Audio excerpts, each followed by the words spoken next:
السلام علیکم ورحمۃ اللہ تعالی وبرکاتہ۔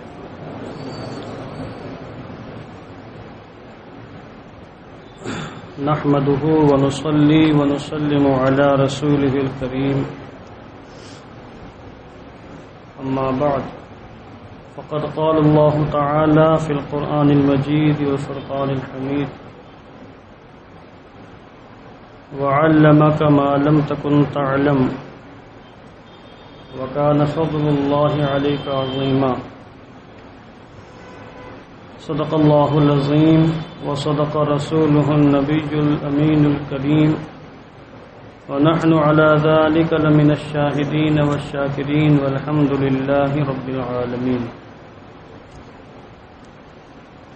آئیے دل لگا کر حضور رحمت عالم جان عالم فخر بنی آدم سید الانبیاء والمرسلین رحمت للعالمین ارواحنا فداہ جناب محمد الرسول اللہ صلی اللہ تعالی علیہ وسلم کے مقدس بارگاہ میں درود و سلام کا ہدیہ محبت پیش کریں۔ اللہم صلی علی سیدنا شفیعنا حبیبنا مولانا محمد مبارک وسلم صلاۃ و سلاما علیک یا رسول اللہ صلی اللہ تعالی علیہ وسلم۔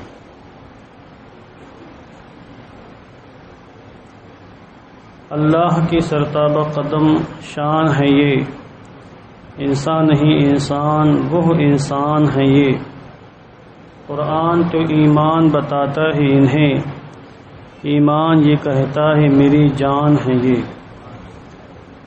اللہ رب العزت کا بے پناہ فضل و کرم ہے کہ اس کی توفیق و عطا سے ہم ایک بار پھر اس کی بارگاہ میں اس کے حبیب صلی اللہ تعالی علیہ وسلم کی پیاری پیاری احادیث کریمہ سماعت کرنے کے لیے حاضر ہوئے ہیں۔ درس حدیث کی اس محفل میں آج انشاءاللہ عز و جل ایک ایسی حدیث پاک پیش کی جائے گی جس کے ذریعے ہمیں آقا دو جہاں صلی اللہ علیہ وسلم کا حقیقی مقام بھی معلوم ہوگا اور اعمال کی ہمیں رغبت بھی ملے گی، اور اللہ کی بارگاہ میں دعا کرنے کا طریقہ کیا ہے اس طریقے کا ہمیں علم بھی حاصل ہوگا انشاءاللہ۔ یہ حدیث پاک حضرت عبد الرحمن بن عائش رضی اللہ تعالیٰ عنہ سے مروی ہے۔ یہ تو آپ کو پتہ ہی ہے کہ اہل سنت والجماعت کا عقیدہ یہ ہے کہ اس دنیا میں اللہ عز و جل کو کسی نے بھی دیکھا نہیں ہے سوائے رسول اکرم صلی اللہ تعالی علیہ وسلم کے، کہ آقا دو جہاں صلی اللہ علیہ وسلم نے معراج کے موقع پر اپنی ماتھے کی نگاہوں سے رب تعالیٰ کا دیدار فرمایا، اور اس طرح دیدار فرمایا کہ رب تعالیٰ نے بھی اس دیدار کی داد دی، ما زاغ البصر وما طغى کا تمغہ عطا فرمایا۔ اور خواب میں آقا دو عالم نے بارہا اللہ عز و جل کے جلووں کا دیدار فرمایا، اور بعض روایتوں میں یہ بھی آیا ہے کہ شب معراج کے علاوہ ایک مرتبہ اور آقا دو عالم نے بیداری کے عالم میں ماتھے کی نگاہوں سے حضور رحمت عالم نے اللہ کا دیدار فرمایا۔ اب یہاں یہ روایت آ رہی ہے جس میں دیدار الہی کا ذکر ہے، اور یہ دیدار کس موقع پر ہوا اس سلسلے میں روایتیں مختلف ہیں، مگر یہاں پر میں ایک روایت ذکر کروں گا۔ حضرت عبد الرحمن بن عائش سے مروی ہے، آپ نے کہا قال رسول اللہ صلی اللہ تعالی علیہ وسلم، اللہ کے رسول صلی اللہ تعالی علیہ وسلم نے ارشاد فرمایا، رأیت ربی عز وجل فی احسن صورت، حضور فرماتے میں نے اپنے رب اللہ عز و جل کا دیدار کیا بہترین صورت میں۔ حضور نے اللہ کے دیدار کی بات کہی، یہ شب معراج کے واقعے کی بات ہے یا کوئی اور واقعہ ہے؟ بعض علماء نے فرمایا کہ حضور نے خواب کی بات کہی ہے، اور حضور نے خواب میں اللہ کا دیدار فرمایا، اسی کا یہاں ذکر ہے۔ اور بعض علماء نے یہ فرمایا نہیں، یہاں شب معراج کے واقعے کی بات ہے کہ حضور واقعہ معراج کو بیان کرتے ہوئے کہتے ہیں میں نے رب تعالیٰ کا دیدار کیا فی احسن صورت، بہترین شکل و صورت میں، یعنی یہ مراد نہیں کہ میں نے اللہ کو اس کی بہترین شکل و صورت میں دیکھا، کیونکہ اللہ شکل و صورت سے پاک ہے، اس کی کوئی شکل نہیں، اس کی کوئی صورت نہیں، وہ تمام چیزوں کو شکل و صورت دینے والا ہے مگر خود شکل و صورت سے پاک ہے۔ حضور اپنی شکل و صورت کے بارے میں ارشاد فرما رہے ہیں کہ میں نے جس وقت اللہ کا دیدار کیا میری اس وقت بہترین شکل و صورت تھی۔ جیسے انسان کے لباس ہوتے ہیں، گھر میں پہننے کے لباس اور ہوتے ہیں، آفس جانے کے لباس اور ہوتے ہیں، گھر میں کسی اور وہ کنڈیشن میں ہوتا ہے، باہر جاتا ہے آفس میں یا کسی شادی میں تو کسی اور شکل و صورت میں کنڈیشن میں جاتا ہے۔ یہی معاملہ یہاں بھی ہے کہ آقا دو عالم نے جس وقت اللہ کا دیدار کیا اس وقت حضور کے چہرے پر حسن و جمال کے انوار کیسے نظر آ رہے تھے، حضور نے اس کا ذکر فرمایا کہ میں نے بہترین شکل و صورت میں اللہ کا دیدار کیا۔ حضور مخلوق میں سب سے حسین ہیں، جس وقت حضور نے اللہ کا دیدار کیا اس وقت حسن و جمال کا عالم ایسا ہوگا کہ جس کو بیان نہیں کیا جا سکتا ہے۔ اب آگے کی بات سننے والی ہے، حضور کی اللہ سے گفتگو کیا ہوئی یہ آپ دیکھیے، اور پھر سے ہمارا عقیدہ کیسے ثابت ہوتا ہے۔ پھر وہ لوگ جو حضور کے علم پر باتیں کرتے ہیں، انگلیاں اٹھاتے ہیں اور کہتے ہیں پیٹھ پیچھے کی بھی خبر نہیں تھی، معاذ اللہ، دیوار کے پیچھے کا علم نہیں تھا، معاذ اللہ۔ وہ دیکھیں کہ وہ دین کے معاملات میں کتنی زبردست ڈنڈیاں مار رہے ہیں اور کیسے بہکا رہے ہیں۔ قال، اللہ نے فرمایا، فیما یختصم الملأ الاعلی، اے میرے محبوب بتاؤ کہ ملائکہ مقربین، مقرب فرشتے کس چیز میں جھگڑ رہے ہیں اور آپس میں بحث و تکرار کر رہے ہیں؟ کون سے وہ عمل ہیں، کون سے نیکیاں ہیں جنہیں میری بارگاہ میں لانے کے لیے میرے مقرب فرشتے آپس میں بحث و تکرار کر رہے ہیں؟ یا اللہ نے اپنے محبوب سے پوچھا۔ دیکھیے کچھ نیکیاں ایسی ہیں کہ فرشتے آپس میں جھگڑ جاتے ہیں کہ وہ کہتے ہیں نہیں ہم لے جائیں گے رب تعالیٰ کی بارگاہ میں، اور دوسرے رحمت کے فرشتے بولتے نہیں ہم رب تعالیٰ کی بارگاہ میں لے جائیں گے۔ فی ذلک فلیتنافس المتنافسون، کچھ اعمال ایسے ہیں کہ جن میں آپس میں رسہ کشی ہونی چاہیے۔ دیکھیے ویسے تو مقابلہ کرنا اچھی بات نہیں ہے، مگر نیکیوں میں مقابلہ کرنا بہت عمدہ قسم کی عبادت ہے کہ کسی آپ کے بھائی نے 1 پارہ پڑھا، آپ کا نہیں ہم 2 پارہ پڑھیں گے، ابھی کسی نے 100 روپے خرچ کیا، آپ کا نہیں ہم 200 روپے راہ خدا میں صدقہ کریں گے، خرچ کریں گے۔ طلبہ یہاں بیٹھے، آپ کے کسی دوست نے 2 صفحات کر لی، آپ کا نہیں ہم 4 صفحات کر کے دکھائیں گے، ابھی دیکھتے کون ہمارا مقابلہ کرتا ہے۔ یہ وہ چیزیں ہیں جن میں مقابلہ کرنا چاہیے اور مقابلہ کرنے والے کامیاب ہوتے ہیں۔ برائیوں میں، تکبر میں، غرور میں، گھمنڈ میں، دنیاوی معاملہ میں مقابلہ کرنا اچھی بات نہیں، منع کیا گیا۔ فرشتے بھی مقابلہ کرتے ہیں۔ بعض عمل ایسے ہیں، ابھی آگے گفتگو آ رہی وہاں میں عرض کر دوں گا کہ بعض عمل ایسے ہیں کہ فرشتے جب بندوں کو کرتے دیکھتے ہیں تو وہ بس سمجھ لیجئے کہ ان کو جوش آ جاتا ہے اور آپس میں ان میں گفتگو ہوتی ہے۔ ایک جماعت کہتی ہے کہ ہم یہ عمل اللہ کی بارگاہ میں پہنچائیں گے، اس نے بہت اچھے کام کیے۔ دوسری جماعت کہتی ہے کہ ہم یہ عمل اللہ کی بارگاہ میں لے جائیں گے، اس نے بہت اچھے کام کیے۔ بہرحال تو اللہ نے پوچھا حضور سے، جب حضور نے اللہ کا دیدار فرمایا کہ بتاؤ میرے محبوب یہ ملائکہ مقربین آپس میں کس چیز میں بحث کر رہے ہیں، گفتگو کر رہے ہیں، جھگڑا کر رہے ہیں؟ کہتے ہیں میں نے کہا انت اعلم، اے اللہ تو ہی بہتر جانتا، مجھے خبر نہیں ہے، مجھے علم نہیں، تو ہی بہتر جانتا ہے۔ اس وقت حضور کو علم نہ تھا کہ اللہ نے کن فرشتوں کے بارے میں سوال کیا اور فرشتے کس چیز میں آپس میں گفتگو کر رہے ہیں، مگر پھر اللہ نے کیسا کرم فرمایا، کیسی رحمت فرمائی اور حضور کو کیسا اونچا مقام عطا فرمایا۔ حضور فرماتے ہیں فوضع کفہ بین کتفی فوجدت بردھا بین ثدی، حضور فرماتے ہیں اس کے بعد اللہ نے اپنا دست قدرت کیسا ہمیں اس کی کیفیت کا علم نہیں، بس دست قدرت، اس سے بہتر، اس سے مہذب اردو زبان میں اس کا ترجمہ کرنے کے لیے کوئی لفظ ہمارے پاس نہیں ہے۔ کف کہتے ہیں اصل میں اس حصے کو، ہاتھ کے اس حصے کو کف بولتے ہیں، راحہ کف ہتھیلی کو بولتے ہیں۔ اللہ ہتھیلی سے پاک، جسم و جسمانیات سے پاک، تو اس کا ترجمہ کریں گے دست قدرت۔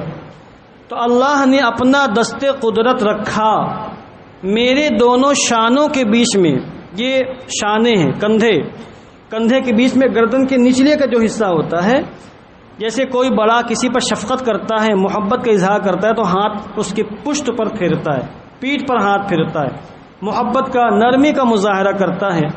تو حضور فرماتے ہیں کہ اللہ نے اپنا دست قدرت میرے پشت پر رکھا، دونوں کندھوں کے بیچ میں رکھا، اور میں نے اللہ کے دست قدرت کی ٹھنڈک کو اپنے سینے پر محسوس کیا، سینے میں محسوس کیا، یعنی وہ فیض الہی سینے تک پہنچا، دل تک پہنچا۔ اور جب اللہ کے دست قدرت کا فیض میرے دل تک پہنچا، فعلمت ما فی السماوات والارض، تو زمین و آسمان میں جو کچھ ہے ان سب کا علم مجھے فوراً حاصل ہو گیا۔ اللہ اکبر! ایک لمحے میں، سیکنڈ بھر کی دیر نہ تھی کہ اللہ کے دست قدرت کے فیض سے حضور کو ساری کائنات کا علم حاصل ہو گیا۔ مرقات کے حوالے سے میں عرض کر رہا ہوں، صاحب مرقات علامہ مولا مفتی علی قاری رحمۃ اللہ تعالی علیہ نے فرمایا ہے مرقات المفاتیح کے اندر کہ اس وقت حضور کو ساتوں آسمانوں کا، ساتوں زمینوں کا، اور ساتوں آسمانوں اور زمینوں میں جو کچھ ہے اس کا علم بھی حاصل ہو گیا، اور سب کا آپ نے مشاہدہ بھی فرما لیا۔ علم حاصل ہونا اور ہے، دیکھ لینا اور بات ہے۔ ہمیں علم ہے کہ امریکہ کا وجود، مگر ہم نے امریکہ کو دیکھا تھوڑی ہے، نہ شاید کبھی دیکھ سکیں ہم۔ آپ کو بھی بہت سی چیزوں کا علم ہے مگر دیکھا نہیں ہے۔ تو علم ہونا اور ہے، مشاہدہ کا ہونا اور ہے۔ تو وہ علم جس میں مشاہدہ بھی ہو، دیکھنا بھی، وہ علم بہت اونچا مقام رکھتا ہے۔ تو حضور نے ساتوں آسمانوں اور زمینوں کا علم بھی حضور کو حاصل ہوا، اور آپ نے ان کا مشاہدہ بھی فرما لیا۔ اب آگے حضور نے ایک تلاوت پڑھوائی آیت کریمہ کی، حضور نے واقعہ بیان کر دیا، آگے کہتے ہیں وَتَلَا، اور حضور نے تلاوت کی وَكَذَلِكَ نُرِي إِبْرَاهِيمَ مَلَكُوتَ السَّمَاوَاتِ وَالْأَرْضِ،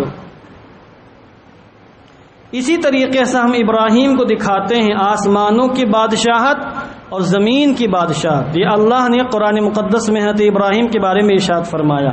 حضرت ابراہیم کی شان یہ تھی کہ آپ نے دلائل قدرت کی نشانیوں کو جو زمینوں میں اور آسمانوں میں سب کا مشاہدہ فرما لیا، اور اللہ نے ان کو عطا فرمایا یہ مقام، یہ مرتبہ کہ اللہ کے عطا سے، اللہ کے دکھانے سے حضرت ابراہیم علیہ السلام کو اتنا علم حاصل ہوا کہ آپ نے آسمانوں اور زمینوں کی ملکوت کو، بادشاہت کو، الہی بادشاہت کو، اور اس کی خدائی پر دلالت کرنے والی خدائی کو انہوں نے اپنی آنکھوں سے دیکھا، مشاہدہ فرمایا۔ حضور نے اس موقع پر اس آیت کریمہ کی تلاوت کر کے یہ بتایا کہ جس طریقے سے میرے دادا حضرت ابراہیم کو یہ مقام حاصل ہوا کہ اللہ کے عطا سے انہوں نے کائنات کا مشاہدہ فرمایا، مجھے بھی شب معراج یہ مقام حاصل ہوا کہ میں نے بھی اللہ کے عطا سے کائنات کا مشاہدہ فرما لیا۔ کہاں ہیں وہ لوگ، کس منہ سے چھچھوندر جیسی زبان سے بولتے ہیں کہ حضور کو دیوار کے پیچھے کا علم نہیں تھا، معاذ اللہ، پیٹھ پیچھے کی خبر نہیں تھا، آج تک بکواس کرتے ہیں کہ علم غیب مصطفیٰ کا وہ انکار کرتے ہیں۔ یہ تو ایک حدیث پاک میں نے سنائی آپ کو، قرآن مقدس کے اندر درجنوں آیت کریمہ ہیں جہاں حضور کے علم کی بات کی گئی، اور حضور کے علم پر علم غیب کا اطلاق بھی کیا گیا۔ وَعَلَّمَكَ مَا لَمْ تَكُنْ تَعْلَمْ وَمَا هُوَ عَلَى الْغَيْبِ بِضَنِينٍ عَالِمُ الْغَيْبِ فَلَا يُظْهِرُ عَلَى غَيْبِهِ أَحَدًا إِلَّا مَنِ ارْتَضَىٰ مِن رَّسُولٍ تِلْكَ مِنْ أَنبَاءِ الْغَيْبِ۔ اس قسم کی نہ جانے کتنی آیت کریمہ ہیں جن میں اللہ نے اپنے محبوب کے علم غیب کی بات کہی ہے، علم غیب کا ذکر کیا ہے۔ تو وہ لوگ نہ صرف یہ کہ حدیثوں کے منکر ہیں، ان آیت کریمہ کے بھی منکر ہیں جن میں اللہ نے اپنے محبوب کے علم غیب کی بات کہی۔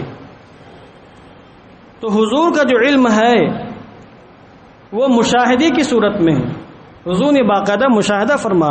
ایک روایت میں یہاں تک آیا، اللہ کے رسول نے فرمایا کہ اللہ نے زمین کو میرے لیے سمیٹ کر سامنے کر دیا، تو میں قیامت تک ہونے والے تمام معاملات کو اس طریقے سے دیکھ رہا ہوں گویا کہ میں اپنی ہتھیلی دیکھ رہا ہوں۔ تو کائنات کی ہر شے، زمین کی ہر شے حضور کے سامنے بالکل ہتھیلی کی طرح ہے، جیسے ہم اپنی ہتھیلی کا مشاہدہ کرتے ہیں، اس طریقے سے حضور آج بھی اپنے روز انور میں جلوہ بار ہو کر کائنات کا اس انداز میں مشاہدہ فرما رہے ہیں۔ یہ تو حدیث پاک ایک روایت ہو گئی. یہی روایت دیگر احادیث کتب میں یہاں بھی اس کو نوٹ کیا انہوں نے. اب آگے کا حصہ دیکھیے کہ جب حضور سے اللہ نے پوچھا کہ ملائکہ مقربین کس چیز کے بارے میں گفتگو کر رہے ہیں، کیا آپ کو پتہ ہے؟ تو جب اللہ نے دست قدرت رکھ دیا اور اس کا فیض حضور کے سینے تک پہنچا تو حضور نے کہا نعم، ہاں اب مجھے علم حاصل ہو گیا کہ فرشتے اور ملائکہ مقربین کن نیکیوں کے بارے میں آپس میں گفتگو کر رہے ہیں. کہتے نعم فی الکفارات، یا اللہ ہاں ہمیں علم حاصل ہو گیا کہ کفاروں کے بارے میں فرشتے آپس میں گفتگو کر رہے ہیں، بحث و تکرار کر رہے ہیں. یعنی وہ نیکیاں جو دیگر گناہوں کا کفارہ بن جاتی ہیں، جن نیکیوں کے کرنے سے گناہ مٹ جاتے ہیں، گناہ ختم ہو جاتے ہیں، اور جو نیکیاں گناہوں کا کفارہ بن جاتی ہیں، فرشتے ان کفاروں کے بارے میں آپس میں بحث و تکرار کرتے ہیں. کوئی کہتا ہے ہم اس کو رب تعالیٰ کی بارگاہ میں لے جائیں گے، کوئی کہتا ہے ہم اس کو رب تعالیٰ کی بارگاہ میں لے جائیں گے. اب حضور نے بتا دیا کہ یا اللہ کفاروں کے بارے میں گفتگو ہے فرشتوں کی. اور پھر اس کے بعد حضور نے فرمایا والکفارات، اور کفارے ہیں کیا؟ کون سی وہ نیکیاں ہیں جو گناہوں کا کفارہ بن جاتی؟ دیکھیں ہم سب گناہ کرتے ہیں اور ہم سب بڑے گنہگار ہیں. میں آپ کے بارے میں نہیں کہہ سکتا، اپنے بارے میں کہہ سکتا ہوں، مگر بتقاضۂ بشری انسان گناہ کرتا ہے. گناہ اس سے سرزد ہو جاتے ہیں، چاہے وہ گناہ صغیرہ ہو چاہے گناہ کبیرہ ہو. تو اگر گناہ ہم سے ہو جائے تو ہم نیکیاں بھی کریں پھر ان کے صلے میں، تاکہ ان نیکیوں کی صدقے میں، نیکیوں کی برکت سے ہمارے بہت سے گناہ دھل جائیں. بہت سے گناہ نیکیوں سے دور ہو جاتے ہیں، بہت سے گناہ توبہ سے معاف ہو جاتے ہیں، بہت سے گناہ حقوق ادا کرنے سے معاف ہو جاتے ہیں، تاکہ بیلنس برابر رہے. ایسا نہ ہو کہ صرف گناہ ہوتے رہے اور نیکیوں کا دفتر مکمل خالی رہے تو انسان تباہ و برباد ہو جائے. اولاً گناہ ہو ہی نہ، اور اگر بتقاضۂ بشری گناہ ہو جائیں تو ان کے ساتھ نیکیاں بھی ہونی چاہیے تاکہ ان نیکیوں کے صدقے میں گناہ دھلتے چلے جائیں. تو اب حضور فرماتے کفارات، کفارے ہیں کیا جو گناہوں کا کفارہ بن جاتے؟ کہتے المکث فی المساجد بعد الصلوات، نمازوں کے بعد مسجد میں بیٹھنا یہ کفارہ ہوتا گناہوں کا. اب ہمارے یہاں نماز میں دیر میں آتے ہیں، بالکل جماعت کے وقت، سنت بھی غائب ہو جاتی ہے بسا اوقات، گھڑی دیکھ کر گھر سے چلتے ہیں. اور جیسے ہی جماعت ہوئی بالخصوص جمعے کی، ابھی تو لاک ڈاؤن کا زمانہ، تو لوگوں کو نماز چھوڑنے کا ایک موقع، بہانہ مل گیا کہ لاک ڈاؤن ہے، کہاں جائے نماز پڑھنے.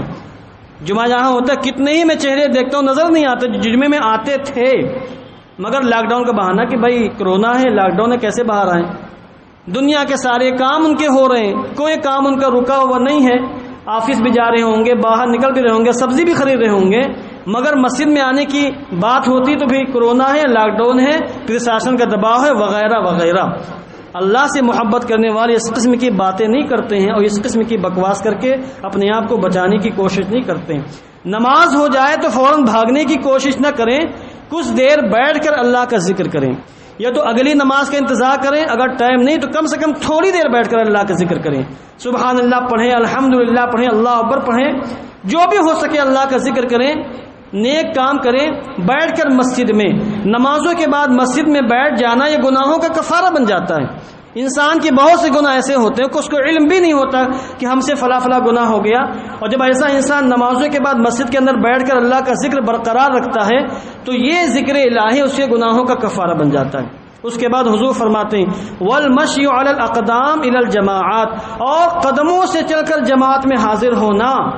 قدموں سے چل کر جماعت میں حاضر ہونا، مسجد میں، گھر میں نماز نہ پڑھنا، گھر میں جماعت قائم نہ کرنا. مسجد اگر بغل میں ہے، محلے میں ہے، تو گھر سے چل کر قدموں سے مسجد میں آ کر جماعت میں حاضر ہو جانا، یہ بھی ایسا عمل ہے جو گناہوں کا کفارہ بن جاتا ہے. اس کے ذریعے سے گناہ معاف ہوتے ہیں. دو باتیں ہو گئیں. تیسری بات وَإِبْلَاغُ الْوُضُوءِ فِي الْمَكَارِهِ، اور مصیبت اور سختیوں کے باوجود، مصائب و آلام کے باوجود، ناپسندیدگی کے باوجود مکمل وضو کر لینا. سردی کا موسم ہے، پانی ٹھنڈا ہے، مکمل وضو کریں. گرمی کا موسم، پانی گرم، مکمل وضو کریں. وضو خانہ دھوپ میں ہے، مکمل وضو کریں. مسجد دھور میں ہے، وضو کر کے جانا، مکمل وضو کر کے جائیں.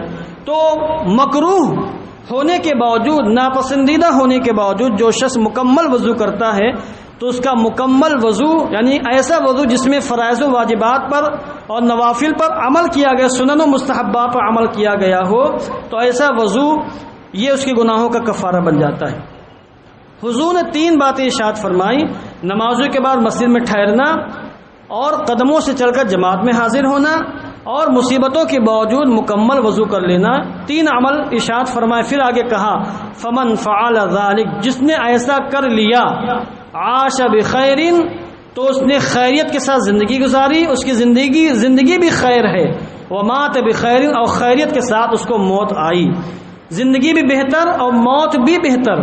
زندگی بخیر کیسے ہوتی؟ جس شخص کو رزق حلال مل جائے، توبہ کی توفیق مل جائے، استغفار کی توفیق مل جائے، اور جس شخص کو نیکیوں کی توفیق مل جائے، اچھائیوں کی توفیق مل جائے، اور جس شخص کو فرائض و واجبات پر عمل کرنے کی توفیق مل جائے، توکل کی توفیق مل جائے، تقوی پرہیزگاری کی توفیق مل جائے، اس کی زندگی اچھی ہے، زندگی خیریت سے گزر رہی۔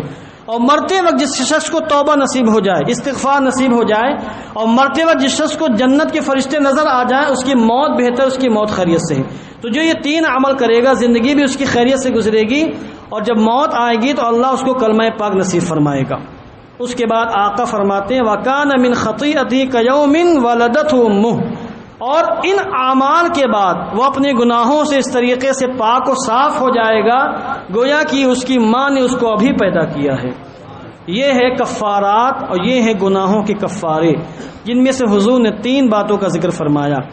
اس کے بعد اللہ نے فرمایا: یا محمد، اللہ نے فرمایا اے محمد، اذا صلیت، جب تم نماز پڑھا کرو، فقل، تو یوں دعا کیا کرو۔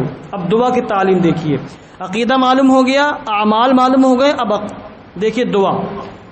اللہ نے فرمایا اے محمد، اے میرے محبوب، یوں دعا کیا کرو: اللہم انی اسألک فعل الخیرات وترک المنکرات وحب المساکین۔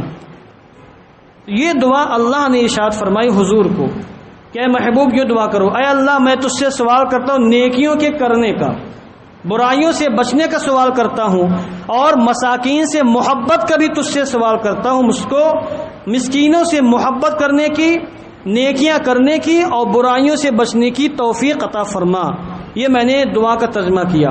فَإِذَا أَرَدْتَ بِعِبَادِكَ فِتْنَةً فَاقْبِضْنِي إِلَيْكَ غَيْرَ مَفْتُونٍ، اور اے اللہ، جب تو اپنے بندوں کو آزمائش میں مبتلا کرنا چاہے تو مجھے آزمائش میں مبتلا کیے بغیر موت دے دینا، اٹھا لینا، روح قبض کر لینا۔